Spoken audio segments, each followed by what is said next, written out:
Welcome to MiConvert.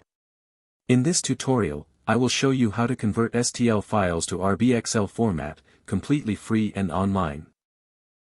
Open your browser and search for STL to RBXL MiConvert.com. Click on the first result to go straight to the converter.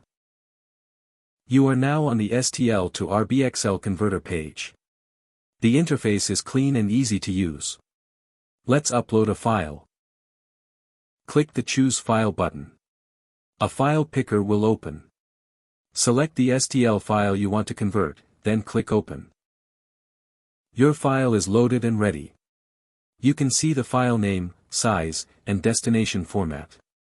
Click Convert now to start the conversion. The conversion is in progress. You can see the progress bar moving. This usually takes just a few seconds. Done. Your file has been successfully converted. Click Download to save the RBXL file to your computer. That's it. Visit MiConvert.com for more free conversion tools. Subscribe for more tutorials. Thanks for watching.